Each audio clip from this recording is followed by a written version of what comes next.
Un bonheur illusoire, violence de l'idéologie publicitaire. Août 1995, Le Monde diplomatique. L'insidieuse machine à propagande qu'est la publicité commencerait-elle à donner des signes de fatigue? Confrontée à la baisse d'audience, radio et télévision doivent désormais ruser avec les auditeurs pour leur faire absorber de force ces messages qui, sans relâche, célèbrent l'ordre des décideurs et le bonheur des consommations inutiles. Car au-delà de la manipulation et du mépris, la publicité ne dévoile-t-elle pas d'abord une philosophie cynique qui entend transformer le monde en marchandise? Par François Brune. Les élections passent, la publicité demeure. Les promesses politiques se succèdent allègrement à la surface des événements. Le système de propagande commerciale, lui, continue de façonner en profondeur l'imaginaire du public, chaque jour et en tout lieu. Ce n'est pas le principe de la publicité au sens originel du mot qui est en cause, c'est la réalité d'un phénomène social devenu hypertrophique et qui diffuse en permanence ce qu'il faut bien appeler une idéologie dominante, n'en déplaise aux euphoriques de la modernité qui veulent n'y voir qu'un jeu sans enjeu. À toute forme d'idéologie dominante, deux analyses critiques peuvent être opposées. L'une stigmatisant la nature plus ou moins pernicieuse de la vision du monde qui la constitue, l'autre, l'exercice même et les méthodes abusives de sa domination. C'est à ces deux niveaux qu'on doit dénoncer la violence de ce système. Les grands traits de l'idéologie publicitaire n'ont pas changé depuis l'origine. À travers leur diversité apparente, toutes les publicités célèbrent le produit héros. La marchandise est le centre et le sens de la vie, le marché, super ou hyper, est son temple obligé. Le message constamment répété est clair. La consommation résout tous les problèmes. Toutes les dimensions de l'être, corps, cœur, esprit, peuvent se retrouver dans le produit.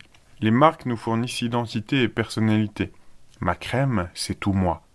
Les marchands et la dynamique capitaliste qu'ils servent forment une instance assistentialiste permanente au service de la collectivité.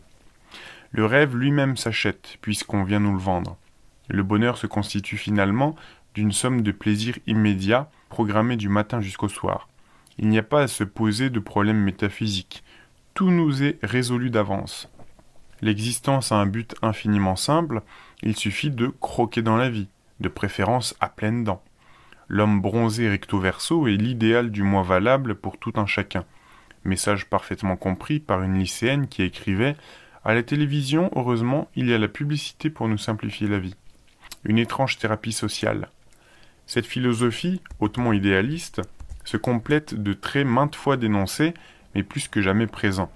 L'éternelle célébration du nouveau, qui disqualifie ipso facto tout passé, la pseudo-libération des désirs, aussitôt asservis à la pulsion d'achat, l'appel au consensus terrorisant, ralliez-vous à l'événement produit, il est votre époque, la déraison conviviale, allons craquer, rejoignez l'euphorie collective, et plus généralement, la vampirisation de tous les thèmes à la mode de la vie sociale, culturelle ou politique. La vision réductrice des publicités ne se limite pas à ce contenu. Celles-ci façonnent aussi, par leur langage, les modes de pensée des jeunes générations. Le discours publicitaire cultive une rhétorique de l'association selon laquelle n'importe quel produit peut être allié à n'importe quelle image. Toute réalité peut ainsi être manipulée. Toute valeur peut être récupérée puis réduite à des signes consommables. Une telle logique peut déboucher sur la perversion de l'idée même de valeur, lorsqu'on voit, par exemple, l'éthique ou la beauté du sport délibérément associée à la célébration de boissons alcoolisées. Les films publicitaires, qui s'emploient à faire de tout produit un spectacle, contribuent à renforcer chez l'enfant la confusion entre le monde et l'image. L'évident, c'est le visible. Le rythme chaotique des spots, jouant des sophismes de l'image et du montage, habitue les plus petits à vivre leur relation aux choses sous la forme de l'adhésion réflexe. Le langage publicitaire s'ingénie ainsi à retarder la lente édification de leur raison critique. Sous prétexte de séduction et de poésie, la publicité actuelle est un opérateur de déstructuration mentale. Cette déréalisation du monde, qui se donne l'alibi de créer un imaginaire, ignore délibérément la réalité de la crise. On aurait pu penser que le chômage, l'exclusion, la pauvreté freineraient l'exhibition du discours publicitaire et feraient taire les sirènes de la surconsommation. Il n'en est rien. Qu'importe la fracture sociale puisqu'on s'adresse à la majorité nantie.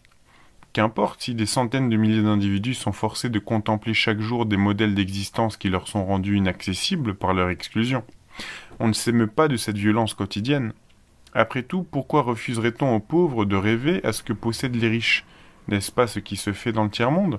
À l'ordre économique, qui a pour effet d'exclure les pauvres, s'adjoint désormais l'ordre publicitaire, qui a pour fonction de nous les faire oublier.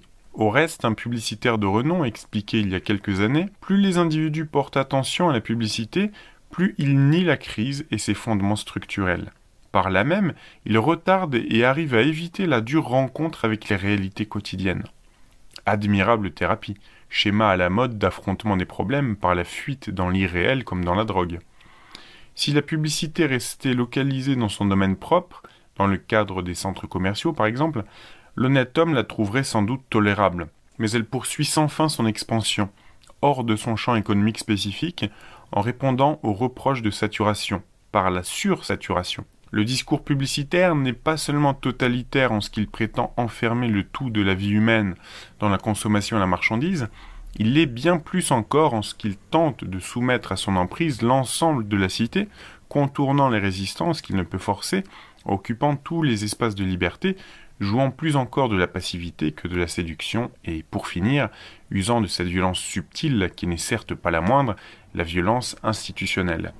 La pub s'est institutionnalisée.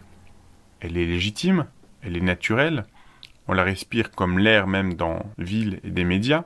Ces enseignes et affiches, passées du centre aux périphéries urbaines, embellissent gracieusement nos campagnes. Cet impérialisme, maintes fois dénoncé naguère, n'apparaît plus même aux yeux de ceux qui le colonisent. Voyez ces débordements à la télévision. On ne discute plus le nombre de spots journal et on discute maintenant sur le nombre de minutes par heure, auxquelles ont droit les publicités. Qu'est-ce qui est normal, se demande-t-on? 11 minutes? 13 minutes? 15 minutes? S'agissant du saucissonnage des films, c'est sur la seconde coupure que les chaînes privées sont passées à l'offensive. Il y a débat, certes, mais ce n'est jamais pour déplorer la violence par effraction qui est faite aussi bien aux œuvres parasitées qu'à la conscience des spectateurs piégés. C'est simplement pour discuter le délicat partage d'une manne publicitaire non extensible. Le salut du troupeau ne tient pour l'instant qu'à la dispute des loups. Quel citoyen ose encore s'étonner de l'hypertrophie de l'idéologie commerciale qui transsude par tous les pores des programmes télévisuels? Les émissions sponsorisées jusqu'à satiété, les produits et les marques liées au sacre des champions, la vague de stars qui viennent se vendre, le consensus sur la publiculture dont on célèbre l'art de manipuler les masses, les débats même sur certaines campagnes indécentes, dont l'abus cautionne à contrario la légitimité des autres, tout vient consacrer la puissance oppressive du système.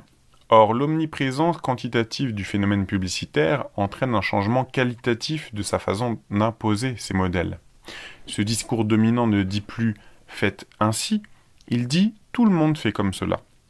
L'injonction quotidienne n'est pas « voici ce que tu dois être », mais « voilà ce que tu es ».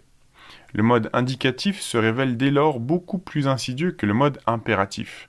Il suffit que les mêmes images, les mêmes consommations, les mêmes sources se répandent dans le cadre médiatico-publicitaire pour que aussitôt la foule les reçoive comme régnantes et donc devant être suivies. L'omniprésence du produit et de ses signes crée l'illusion à la fois d'un partage démocratique et d'un consensus idéologique. La banalisation devient la forme moderne de la normativité. On n'échappe pas à des modes de vie qui semblent déjà les nôtres. Le plus pernicieux des modèles est celui qui joue au miroir. Personne ne peut plus protester de sa différence. Or, nos publicitaires, justement, usent et abusent du sophisme du miroir pour clamer leur neutralité. Nous ne conditionnons pas, disent-ils, nous reflétons. Ils n'avouent pas qu'ils ne reflètent un peu que pour conditionner beaucoup. Leur technique, en effet, joue sur 3 temps. Photographier effectivement certains aspects de l'individu ou certaines tendances du public. Sélectionner parmi ces traits ce qui peut s'accorder avec l'idéologie de la consommation. Amplifier alors à l'intention de l'ensemble du public les modèles ou styles de vie ainsi constitués.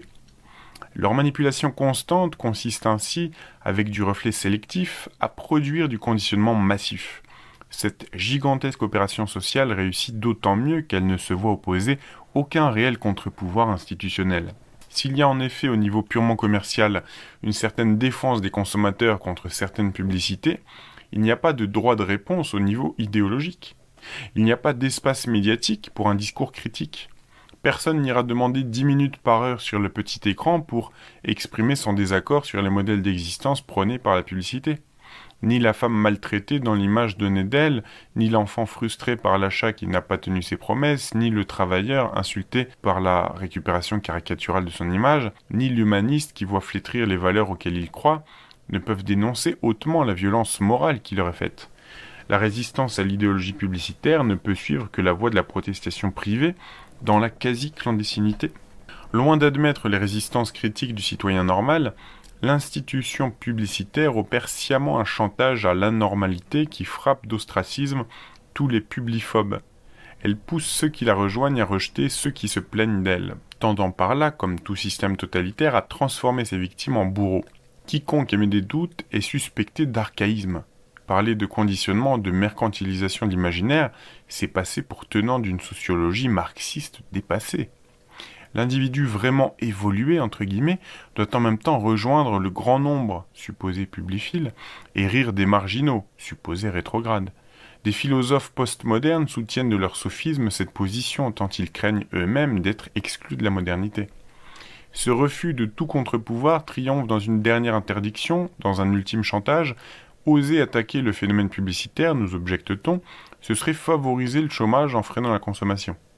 Comme si la stagnation de la consommation n'était pas liée d'abord à celle du pouvoir d'achat.